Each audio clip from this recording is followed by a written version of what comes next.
तो अभी हमने जो की थी, अभी तक हमने बेसिक एंट्रीज की है। बेसिक एंट्रीज से मतलब ये है कि सिंपल पैसा एक भी इंस्टॉलमेंट मांगे, 2 इंस्टॉलमेंट मांगे, 3 इंस्टॉलमेंट में मांगे, 4 में मांगे, मतलब एप्लीकेशन में ही मांग ले, एप्लीकेशन अलॉटमेंट में मांगे, फर्स्ट कॉल में भी मांगे और सेकंड कॉल में भी अगर मांगे तो हमारी एंट्रीज क्या हो। तो एक बार हम उन एंट्रीज को देख लेते हैं और फिर मैं आगे आपके साथ उन चीजों को चलाता हूँ, ठीक है।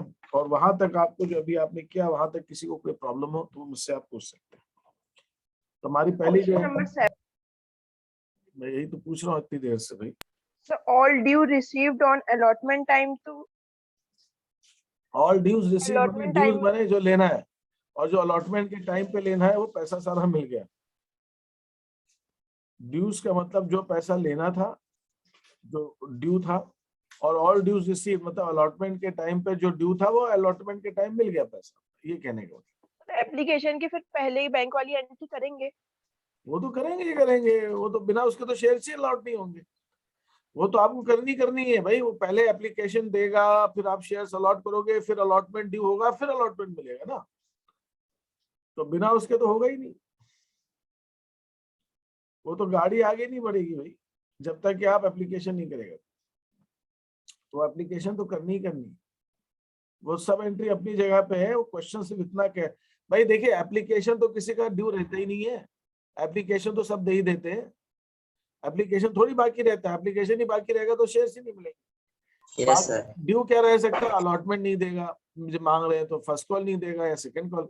तो क्वेश्चन में दिया है अलॉटमेंट ड्यू जो था जितना लेना था मिल गया, ये इसलिए कहा। एप्लीकेशन के लिए ऐसा नहीं कहा जाता कि जो ड्यू था मिल गया, अरे एप्लीकेशन पे तो देना ही देना है। अलॉटमेंट जो ड्यू है वो मिला कि नहीं मिला इंपॉर्टेंट है, जो लेना था लेना, इसलिए अलॉटमेंट के साथ ऐसा कहा। 3 रुपए एप्लीकेशन, 3 रुपए अलॉटमेंट, 2 रुपए फर्स्ट कॉल, 2 रुपए सेकंड कॉल, ऐसे, ठीक है। आगे बढ़ू मैं, कोई क्वेश्चन किसी का? No sir. अब मान लीजिए 3 रुपए application, 3 allotment, 2 first call, 2 second call, तो एप्लीकेशन बैंक टू एप्लीकेशन कितने से होगी? 300।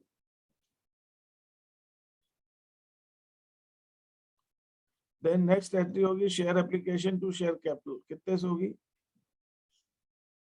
300 होगी। Share allotment account debit to share capital कितने से होगी? 3 से। 300 होगी। Bank account. Bank on debit to share allotment कितने से होगी? 300 होगी। फिर फर्स्ट कॉल में 2 रुपए, तो नेक्स्ट हमारी एंट्री होगी share first call account debit to share capital 2 से 2 रुपए से। फिर bank account debit to share first call 2 रुपए से।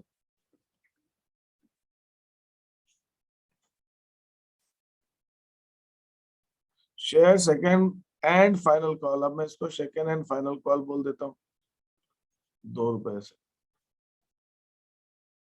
To share capital. फिर हमारी एंट्री हो जाएगी bank account debit to share second and final.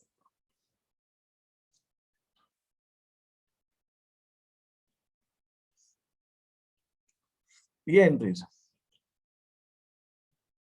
Is that okay? कोई इसके अंदर प्रॉब्लम किसी को? No sir. सर हाँ सर, यदि इक्विटी शेयर लिखा है तो शेयर के साथ इक्विटी लिखना जरूरी है ना? नहीं, जरूरी नहीं है। जरूरी कब है? जब क्वेश्चन में प्रेफरेंस शेयर्स और इक्विटी शेयर दोनों दे रखे, और जहां तक मैं कहूंगा कि क्वेश्चन के अंदर तो इक्विटी शेयर हर हाल में देना ही चाहिए, देना ही चाहिए उनको। वो सिर्फ शेयर नहीं लिखना चाहिए कभी भी, क्वेश्चन फ्रेमिंग में कभी भी शेयर नहीं वर्ड होना चाहिए, वो इक्विटी शेयर लिखना चाहिए। लेकिन अब हमने एक ही तरह के शेयर बना रखे, हमारे पास है ही एक ही तरह के शेयर, 2 तरह का शेयर ही नहीं है, सारे के सारे इक्विटी शेयर है। तो फिर मैं सिर्फ शेयर कैपिटल लिखने से चलेगा? मेरे को इक्विटी शेयर प्रेफरेंस शेयर अलग अलग बताने की क्या जरूरत है? अगर एक बिजनेस के अंदर एक ही आदमी बिजनेस चला रहा है और उसका नाम है मोहन, और मोहन ने ही सारे पैसे लगाए और किसी ने नहीं लगाए, तो मुझे मोहन्स कैपिटल अकाउंट खोलने की क्या जरूरत है? मैं सिर्फ कैपिटल अकाउंट भी तो कह सकता हूँ। कैपिटल अकाउंट अगर मैं कहता हूं तो भी मोहन का ही है, क्योंकि वो दूसरा कोई मोहन सोहन रोहन कोई है ही नहीं, सिर्फ एक ही बंदा है बिजनेस के अंदर। हाँ, अगर मोहन है, रोहन है, सोहन है, तीन लोग बिजनेस चला रहे हैं, तो ये लिखना जरूरी है मोहन्स कैपिटल, तो ये लिखना जरूरी है रोहन्स कैपिटल, तो ये लिखना जरूरी है सोहन्स कैपिटल। जब एक ही है तो मुझे उसको लिखनी चाहिए। सेम वही बात यहाँ पे भी लॉजिक अप्लाई होता है। अगर एक ही तरह की कैपिटल है, मेरे बिजनेस में है ही नहीं प्रेफरेंस कैपिटल, सिर्फ शेयर से कैपिटल है, तो मुझे इक्विटी शेयर कैपिटल लगाने की जरूरत नहीं। शेयर कैपिटल का मतलब इक्विटी शेयर कैपिटल हो गया, क्योंकि है ही नहीं मेरे बिजनेस में। Is that okay? ठीक है, आगे बढ़ूं? Yes sir. हाँ। सर तो अब ये 10 रुपए का शेयर है, 3 रुपए application, 3 allotment, 2 first call, 2 second call, ऐसे कंपनी मांग रही है, 3 3 2 2। और अब मैं थोड़ा सा प्रीमियम लेकर आ रहा हूँ, यहाँ प्रीमियम लेकर आ रहा हूँ। 10 रुपए का शेयर है, 2 रुपए प्रीमियम है, तो 12 रुपए हो गए।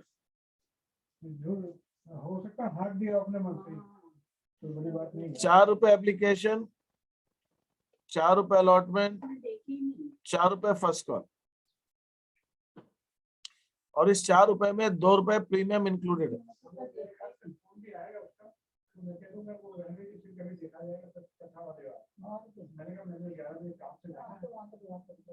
तो 4 रुपए 14 एप्लीकेशन, 4 रुपए अलॉटमेंट, और ये 4 रुपए फर्स्ट कॉल, और 4 रुपए अलॉटमेंट में 2 रुपए प्रीमियम इंक्लूडेड है। तो 4 4 8 4 12 शेयर, कंपनी 10 का शेयर 12 में दे रही है, तो इन सबका टोटल 12 रुपए हो गया। ये हो गया।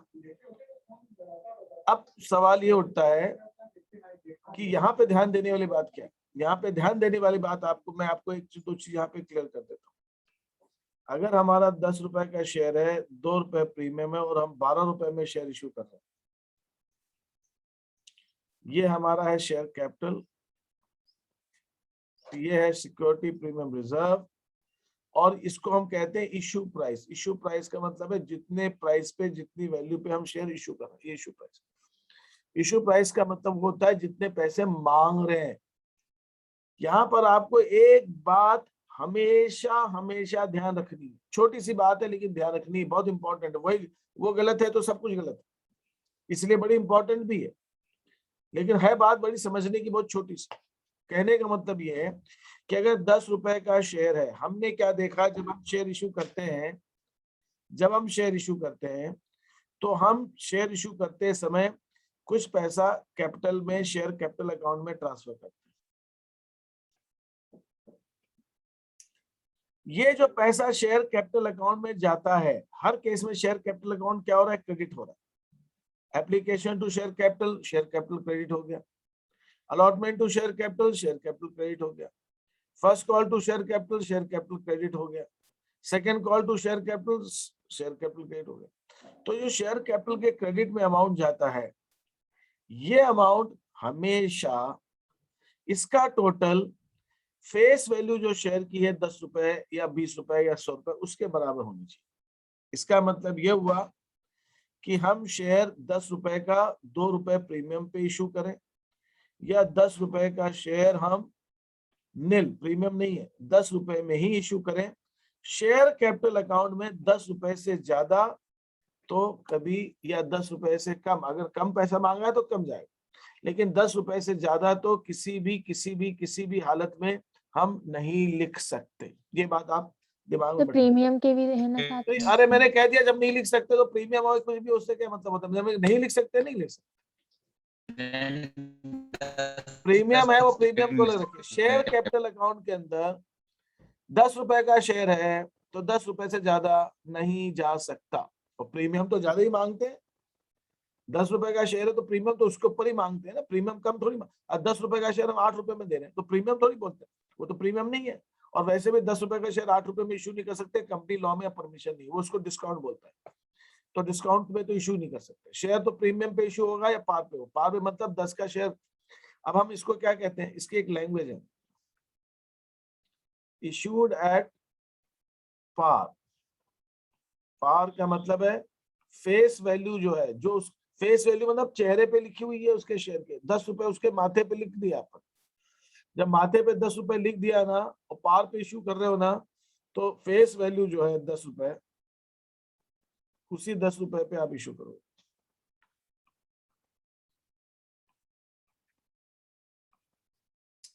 इशू प्राइस भी हमारी 10 रुपए, जो फेस पे लिखा है वही उसी पे इशू कर, इसको कहते हैं इशूड एट पार। दूसरी कंडीशन क्या है?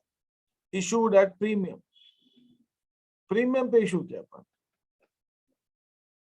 मतलब फेस वैल्यू अगर 10 है तो इशू प्राइस जो है मोर देन 10 है, 10 से ज्यादा है। अब 10 से कितनी ज्यादा है इसकी कोई लिमिट नहीं है।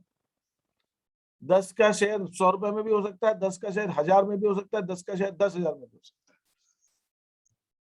ज्यादा कितनी लिमिट नहीं, कितना भी जा सकता है। और 10 का शेयर 11 में भी हो सकता है। तो जितना भी 10 से ऊपर है वो प्रीमियम है और वो इशू प्राइस में गिना जाएगा, इशू प्राइस में जोड़ देंगे।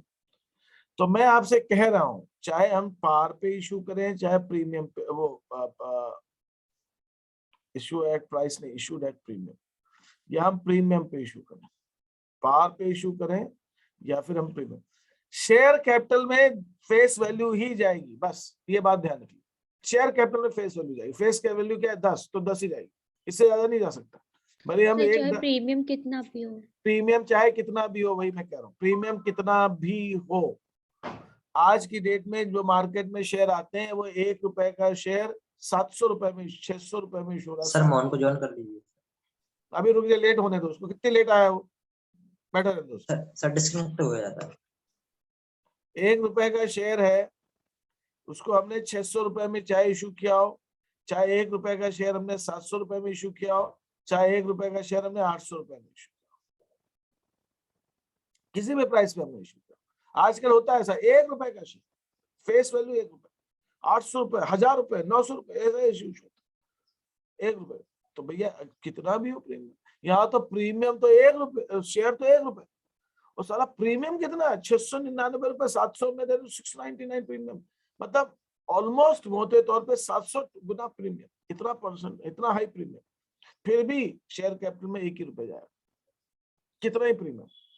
प्रीमियम मतलब फेस वैल्यू का मतलब है फेस वैल्यू ही शेयर कैपिटल में लिखी जाएगी। ये बात एकदम दिमाग में बैठ जानी चाहिए। Yes sir. दूसरी बात, अब प्रीमियम है तो प्रीमियम कहाँ जाएगा? क्या प्रीमियम मांगेंगे? नहीं, हाँ मांगेंगे। तो मांगेंगे तो भाई किस अकाउंट में लिखेंगे? तो प्रीमियम अकाउंट में लिखेंगे। शेयर कैपिटल में क्यों लिखेंगे? प्रीमियम के अकाउंट अलग से बनेगा, उसमें लिखेंगे। तो उसमें होगा क्या? उसका मतलब ये हुआ कि अगर मैंने ये शेयर, यही एंट्री आपको सामने की है, 10 रुपए के शेयर में मैंने कैसे मांगा? 3 रुपए एप्लीकेशन, 3 रुपए अलॉटमेंट, 2 रुपए फर्स्ट कॉल, 2 रुपए, ये 10 रुपए हो गया टोटल। अब मैं आपसे कहता हूँ कि हाँ जी सर, जैसे कि अलॉटमेंट पर जैसे 4 रुपए मांगे, अरे 1 सेकंड, मैं 2 मिनट मुझे मौका दीजिए। आप प्रीमियम के बारे में पूछ रहे हैं ना? जी, तो प्रीमियम मैं भी बता रहा हूँ, मैं 2 मिनट। तो अगर ये 10 रुपए का शेयर है और इसमें 2 रुपए प्रीमियम है, हमने 12 रुपए में इशू, तो ये जो इशू प्राइस है इसका टोटल 12 आना चाहिए। तो ये तो 12 रुपए मांग रहे हैं ना हम, तो इसका टोटल तो 12 आना चाहिए। तो हम एक चेंज करते हैं कि ये जो 3 रुपए अलॉटमेंट पे है, इसकी जगह हमने यहाँ पे 5 रुपए ले लिया और इसके अंदर 2 रुपए प्रीमियम। मतलब कंपनी 3 रुपए एप्लीकेशन पे ले रही है, 5 रुपए अलॉटमेंट पे ले रही है, 2 रुपए फर्स्ट कॉल पे ले रही है, 2 रुपए सेकंड कॉल, ऐसे ले। कंपनी शेयर इशू कर रही 10 का 12 में, लेकिन ऐसे पैसे मांग। तो 5 रुपए जो अलॉटमेंट है ना, अलॉटमेंट पे जो 2 रुपए प्रीमियम का है, तो ये इसका अफेक्ट, एक चीज बहुत ध्यान दीजिएगा, एकदम से समझने वाली बात है। इस चीज का अफेक्ट, इसका असर जो आएगा, ये किस एंट्री में? अलॉटमेंट की इन 8 एंट्रीज मैंने बोर्ड में लिखी हुई है। Entry number 1, entry number 2, entry number 3, entry number 4, 5, 6, 7, 8। अब आप मुझे बता सकते हैं अलॉटमेंट से जुड़ी हुई कौन सी एंट्री है इसमें? 1 से 8 तक की एंट्रीज, 4th नंबर की, सर 4th नंबर पे, और 3 3rd, नंबर की और 4 नंबर की एंट्री अलॉटमेंट से जुड़ी हुई। तो इनमें क्या होगा कि ये वाली जो ऊपर वाली एंट्री है, जिसके अंदर हम ड्यू करते हैं, जिसमें शेयर कैपिटल आता है, इसके अंदर हम एक चेंज करते हैं कि अलॉटमेंट पे कितना मांग रहे हैं भाई, 5 रुपए मांग रहे हैं, जिसमें 3 रुपए कैपिटल के हैं और 2 दो रुपए रुपए शेयर प्रीमियम। प्रीमियम के। सर हमें फर्स्ट कॉल पे नहीं कर सकते ऐसा? सब फर्स्ट कॉल पे भी हो सकता है, किसी पे भी हो सकता है, प्रीमियम किसी पे भी हो सकता एप्लीकेशन है, में भी हो सकता एप्लीकेशन में भी हो सकता है, है। तो सर लेकिन ऐसे ही एंट्री सभी में करेंगे जैसे इसमें कि आपने अब allotment- ऐसे सब में होगा, और लेकिन वो कैपिटल वाली एंट्री में होगा, बैंक वाली में नहीं, कैपिटल वाली, कैपिटल वाली, बैंक वाली में नहीं। शेयर कैपिटल वाली में, जिसको हम कैपिटल वाली एंट्री के अंदर कैपिटल का पैसा कैपिटल में, प्रीमियम का पैसा प्रीमियम, और टोटल पैसा जो मांगा है वो ऊपर अलॉटमेंट हो, एप्लीकेशन और फर्स्ट कॉल हो सके उसमें डेबिट हो जाए। तो बैंक में क्या होगा भाई, अलॉटमेंट में मांगे कितने, 5, 5 तो बैंक टू अलॉटमेंट में 5 रुपए आएगा। लेकिन बैंक वाली एंट्री में शेयर प्रीमियम अलग से नहीं दिखाना है, वो तो अलॉटमेंट को जितने से डेबिट किया उतने से ही क्रेडिट कर देगा, खत्म बात। प्रीमियम तो ऊपर वाली जब डेबिट किया अलॉटमेंट को, तो प्रीमियम तो उसी में क्रेडिट कर दिया ना, तो बैंक वाली एंट्री में प्रीमियम से मतलब नहीं। बैंक वाली क्योंकि सर पूरा पेमेंट 5 रुपए करेंगे बैंक में। पूरा पेमेंट 5 रुपए से करें। इसका मतलब क्या हुआ, फिर से समझ लीजिए इस चीज को। कंपनी ने 20 रुपए का शेयर है, 5 रुपए प्रीमियम है, और कंपनी 25 रुपए में शेयर इशू कर रही है। कैसे कैसे मांग रही है, कंपनी कह रही है 25 रुपए हो गए ना, कंपनी कह रही है 5 रुपए एप्लीकेशन पे, 7 रुपए अलॉटमेंट पे, 8 रुपए फर्स्ट कॉल, 8 7 15 और 5 रुपए का सेकंड कॉल। ठीक है, अब इसमें बताइए प्रीमियम किस में, अब क्वेश्चन में ये, अच्छा एक बात सही, क्वेश्चन में आपको ये हमेशा बताना होता है कि प्रीमियम किस में, नहीं बताया होता तो आप हमेशा हमेशा अलॉटमेंट पे प्रीमियम मांगते। मान लीजिए मैं आपको सिर्फ इतना देता हूँ, 20 रुपए का शेयर, 5 रुपए प्रीमियम, 25 में इशू किया, जिसमें 5 रुपए एप्लीकेशन में, 7 रुपए अलॉटमेंट पे, 8 रुपए फर्स्ट कॉल पे और 5 रुपए सेकंड कॉल पे मांग रहे हैं। अब मैंने दिया ही नहीं है इसके अंदर कि भाई प्रीमियम किस पे ले रहे हो, एप्लीकेशन पे प्रीमियम है कि अलॉटमेंट पे है कि फर्स्ट कॉल पे है कि सेकंड कॉल पे, कब मांग रहे हो प्रीमियम, मैंने दिया ही नहीं। तो आपको ऐसे केस में किस पे मांगना जाता है, हमेशा अलॉटमेंट पे मांगना जाता है, हमेशा। ठीक है, अब वो तो ये इसका मतलब अगर मैं नहीं देता हूं तो आपको ये मान कर चलना है कि जो 7 रुपए अलॉटमेंट पे है, इसमें 5 रुपए प्रीमियम का है और 2 रुपए कैपिटल का है। ये जो 7 सर फिर हम जिसमें एंट्री करेंगे तो इसमें शेयर प्रीमियम नहीं दिखाएंगे? भाई जब हमने अलॉटमेंट में मांगा है तो अलॉटमेंट की एंट्री में प्रीमियम दिखाएंगे। सर भले में क्वेश्चन में नहीं लिखा फिर भी दिखाना पड़ेगा? भाई अगर ये क्वेश्चन में तो ये तो लिखा है कि प्रीमियम पे इशू किया, ये तो लिखा है ना क्वेश्चन पे शिवा, यस सर। तो इसका मतलब प्रीमियम तो है लेकिन Yes, यही sir. नहीं लिखा ना किस पे, तो हमें मानना है कि अलॉटमेंट का प्रीमियम मांगेंगे। तो अलॉटमेंट की एंट्री में हम दिखाएंगे प्रीमियम। Yes sir. हाँ, और कोई क्वेश्चन था? तो यहाँ पे मेरी एंट्री होगी bank on debit to share application 5 रुपए। सर दोबारा में भी तो ले सकते हैं प्रीमियम की। सब ले सकते हैं, ये तो बताए ना क्वेश्चन के अंदर, वो भी हम आते हैं, 2 बार में भी आते हैं। फिर share application account debit to share capital,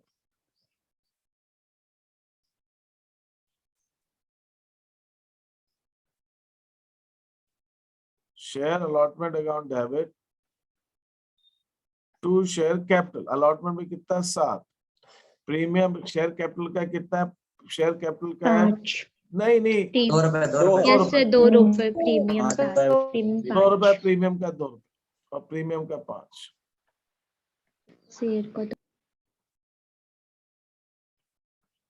और फिर बैंक अकाउंट डेबिट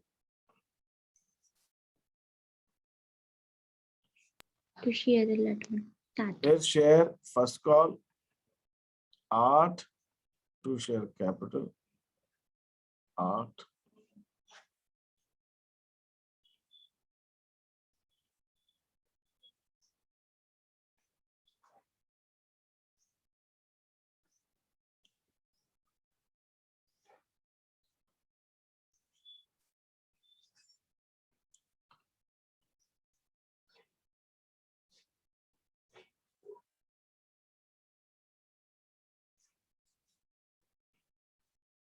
ये एंट्रीज हो जाएंगे। अब इसमें 10,000 शेयर है तो 5 इंटू 10,000 कर दो, 8 इंटू 10। मैंने वो नंबर ऑफ शेयर नहीं लिया, नंबर ऑफ शेयर में करना सर है ऐसा समझ उतने से गुणा करना है ना, बस और करना है, कोई और तो कुछ करना है। सर यहीं पर पहली समझा वाली शीट में दीजिए 8 एक एक करके। हाँ क्या उमेश? सर एप्लीकेशन वाले में कैसे? अभी एक से वो आता हूँ, और नेक्स्ट और क्या बताएं, ये क्लियर है यहाँ तक? तो जैसे पहली वाली शीट में 8 क्वेश्चन में आपने दिए थे प्रीमियम ऑफ 4 पर शेयर, इसमें एप्लीकेशन और अलॉटमेंट दोनों में लिखेंगे 2 रुपीज? नहीं, अलॉटमेंट में ही लिखेंगे। ओनली अलॉटमेंट पे करना है जब कुछ नहीं दिया जब हुआ। नहीं दिया है तो अलॉटमेंट पे ही करना है। 4 पर शेयर दिया है तो अरे एक शेयर पे 4 रुपए, लेकिन ये तो नहीं बताया ना कि वो 4 रुपए कब ले रहे हो, एप्लीकेशन पे ले रहे हो कि अलॉटमेंट पे ले रहे हो, ये नहीं दिया है ना, यस सर। तो वो तो अलॉटमेंट पे ले लेंगे, यही मैं कह रहा हूँ। 4 पर शेयर, भाई कितने रुपए एक शेयर पे दे रहे हो, वो तो देंगे ही देंगे ना। 10 रुपए का शेयर है, 3 रुपए प्रीमियम, वो तो देंगे क्वेश्चन, वो कोई प्रॉब्लम नहीं। अब मैं अगर इस क्वेश्चन में एक चेंज कर दूं कि कंपनी 5, 8 में 3 रुपए प्रीमियम, 7 रुपए फर्स्ट कॉल में, 2 रुपए प्रीमियम और फिर 5 रुपए सेकंड कॉल। 5 रुपए की एप्लीकेशन बनी, 8 रुपए की अलॉटमेंट बनी जिसके अंदर 3 रुपए प्रीमियम, 7 रुपए की फर्स्ट कॉल जिसमें 2 रुपए प्रीमियम। अब मैं ये प्रीमियम 5 रुपए का 2 बार में ले रहा हूं। जब 2 बार में ले रहा हूं तो मुझे बताना पड़ेगा कि भाई एक बार में कितना और दूसरी बार में कितना, और पहली बार क्या है, अलॉटमेंट है कि क्या है। मैं ये सारा का सारा तो किसी में भी हो सकता है, जैसे मैंने कहा मैं ऐसा भी तो कर सकता था, ये 8 रुपए प्रीमियम की वजह मैं सारा का सारा प्रीमियम फर्स्ट कॉल पे ले लेता, वो भी हो सकता है। Yes sir. या सारा का सारा प्रीमियम सेकंड कॉल पे हो सकता है, वो कोई इशू नहीं है, किसी पे भी हो सकता है। लेकिन अगर क्वेश्चन में कुछ नहीं दिया है तो अलॉटमेंट मानेंगे, और अगर आपने 2 बार में प्रीमियम ले रहे हो तो क्वेश्चन को बताना पड़ेगा कि 2 बार में प्रीमियम ले रहे हैं कितना कितना। जैसे मैंने यहाँ बता दिया कि अलॉटमेंट में 3 रुपए प्रीमियम है और फर्स्ट कॉल में 2 रुपए प्रीमियम। तो यहाँ पे इस क्वेश्चन में जो चेंज आएगा वो ये आएगा, अलॉटमेंट पे कितना है, 8 रुपए, तो अलॉटमेंट पे 8 रुपए, जिसमें 3 रुपए प्रीमियम है, 3 रुपए प्रीमियम, 5 शेयर रुपए कैपिटल कितना, कैपिटल। 5। तो बैंक टू अलॉटमेंट में कितना जाएगा, 8। फिर शेयर फर्स्ट कॉल में 2 रुपए का प्रीमियम है, तो जब फर्स्ट कॉल की ड्यू की एंट्री होगी, तो जब ड्यू की एंट्री होगी तो 7 रुपए मांग रहे हैं, जिसमें 5 रुपए कैपिटल के हैं, 2 रुपए प्रीमियम। 2 रुपए प्रीमियम, तो 7 रुपए। तो यहाँ पे बैंक टू फर्स्ट कॉल में 7 रुपए। Is that okay? Yes sir. यहाँ तक क्लियर है? अब मान लीजिए थोड़ी देर के लिए मैं इसको ऐसा करता हूँ, ये तो जो लिख दिया सो लिख दिया, इसको चेंज कर देता हूँ। यहाँ पे सेकेंड कॉल 3 रुपए का, एप्लीकेशन पे 7 रुपए है जिसमें 5 रुपए प्रीमियम है। एप्लीकेशन पे 7 रुपए मांग रहा हूँ 5 रुपए प्रीमियम के साथ, तो बैंक टू एप्लीकेशन में कितना आएगा, 7। यहाँ एप्लीकेशन में कितना आएगा, 7। 5 रुपए प्रीमियम है और इसका मतलब 2 रुपए कैपिटल का है, तो यहाँ 2 रुपए कैपिटल में आएगा 2 और प्रीमियम पे आएगा 5। बस, बाकी तो कुछ नहीं। तो सीधा सा मतलब क्या है कि प्रीमियम अगर है तो शेयर कैपिटल वाली एंट्री के अंदर प्रीमियम हम जोड़ देंगे, बस इतनी सी बात। जो भी कैपिटल की एंट्री, यहाँ ये पॉइंट सबको क्लियर है कि नहीं क्लियर? Yes sir. तो अभी मैंने कॉल्स इन एरियर्स नहीं बताया, मैंने सिर्फ आपको प्रीमियम का एक छोटा सा कॉन्सेप्ट इंट्रोड्यूस किया है कि प्रीमियम जो लिखना है वो किस पे लिखना है। यहाँ पर कुछ पूछना तो बता दीजिए मेरे को। मैंने सिर्फ प्रीमियम का बताया, जो जिस इंस्टॉलमेंट में प्रीमियम है, चाहे वो एप्लीकेशन में है, चाहे अलॉटमेंट पे है, चाहे फर्स्ट कॉल या सेकंड कॉल, तो जो कैपिटल वाली एंट्री है उस कैपिटल वाली एंट्री में प्रीमियम अलग दिखाएंगे और कैपिटल का पैसा अलग दिखाएंगे, बस ये ध्यान रखना। Is that okay? Yes sir. बस अभी के लिए इतना है, इसको आप करिए और फिर आगे डिस्कस करेंगे, ठीक है?